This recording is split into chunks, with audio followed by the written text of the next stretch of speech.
Hola y bienvenidos a nuestra radionovela. El tema del día de hoy es la guerra, las leyes de reforma y su impacto en la secularización de la sociedad.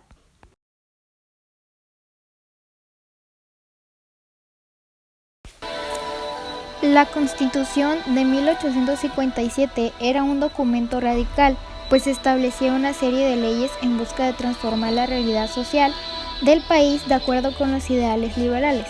Por lo tanto, amplios sectores de la sociedad mexicana, en su mayoría profundamente religiosa, consideraban que constituía una amenaza para la religión católica.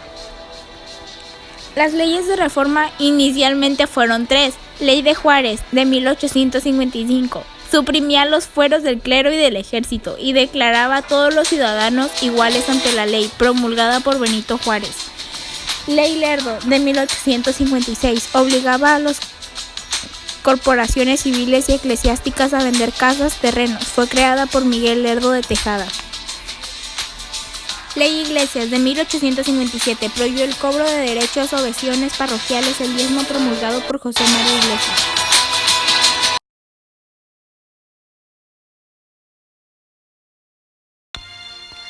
La nueva Carta Magna separó aún más a los liberales de los conservadores. Ante la falta de reconciliación, las insurrecciones populares no se hicieron esperar. En diversas partes de la República, los católicos se lanzaron a la lucha en defensa de la religión, bajo el lema Religión y Fueros. El propio José Lázaro de la Garza y Ballesteros, arzobispo de México, hizo un llamado para no jurar las nuevas leyes, bajo la amenaza de negar los sacramentos a aquellos que se desobedecieran.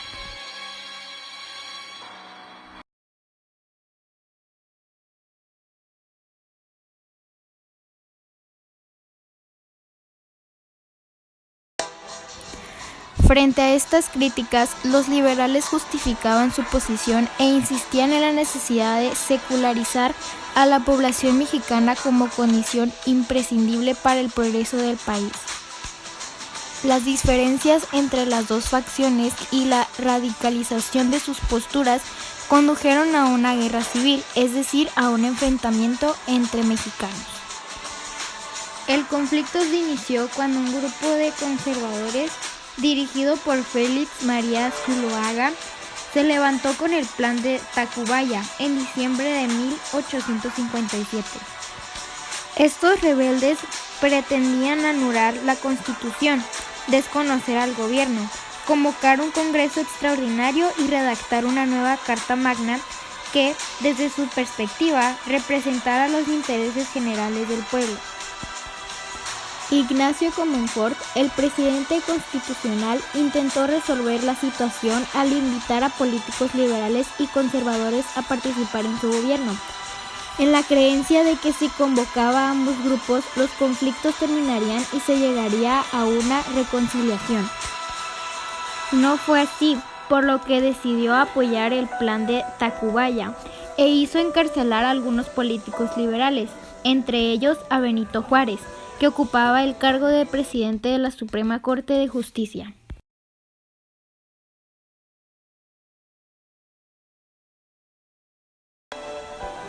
La aprehensión de Juárez y otros diputados ocasionó que los liberales se trasladaran a Querétaro para continuar su lucha desde ahí, por medio de manifiestos que criticaban la débil postura de Comonfort. Poco después convocaron a gobernadores y legisladores afines de la idea conformista y que la aplicación de la Constitución con el objetivo de que se uniera a su causa.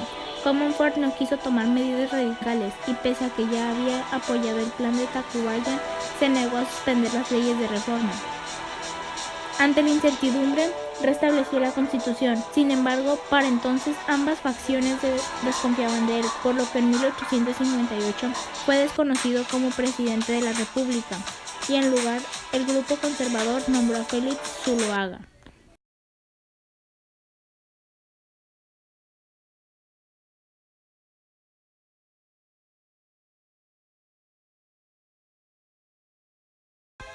Al mismo tiempo, Juárez, quien había sido liberado de prisión por el propio Comonfort, asumió la presidencia, apoyado por los liberales, con el argumento de que en la nueva Constitución se abolía el cargo de vicepresidente y se establecía que, en caso de que faltara el Ejecutivo, la responsabilidad debía ser asumida por el presidente de la Suprema Corte de Justicia. De este modo, Juárez designó a su gabinete y estableció su gobierno en Veracruz, con 2 gobiernos y 2 presidentes entre 1858 y 1861. México se internó en la llamada Guerra de Reforma. Tanto Zuloaga como Juárez creían que personificaban la voluntad popular. El primero se estableció en la capital, mientras que el segundo mantuvo una administración itinerante en varios estados: Guanajuato, Guadalajara, Colima y Veracruz.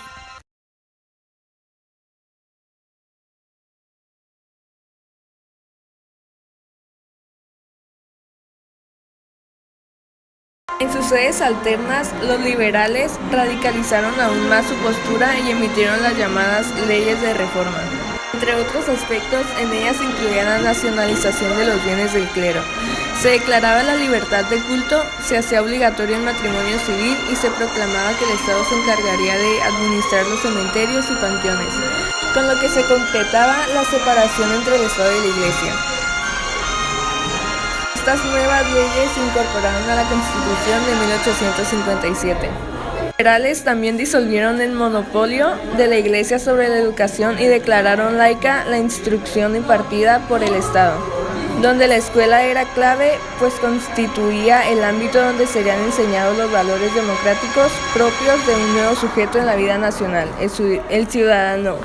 En el proceso se creó un calendario que suprimía muchas fiestas religiosas y establecía nuevos festejos cívicos para conmemorar la independencia y la historia de México mediante representaciones públicas y concursos de oratoria. Los liberales también pensaban que las comunidades indígenas eran contrarias al progreso, pues se oponían al desarrollo individual de sus miembros. Por ello promulgaron leyes para que los bienes comunales de estos grupos se dividieran en pequeños terrenos privados con la intención de mejorar el uso de la tierra en pos de una mayor producción. Tales medidas provocaron una fuerte reacción por parte de aquellas comunidades, los cuales desde las décadas de 1840 se habían opuesto a los despojos. Buscaban disolver la propiedad comunal, así con esta nueva legislación sus protestas y rebeliones se hicieron más frecuentes. Espero el tema haya sido de su agrado. Gracias por su atención.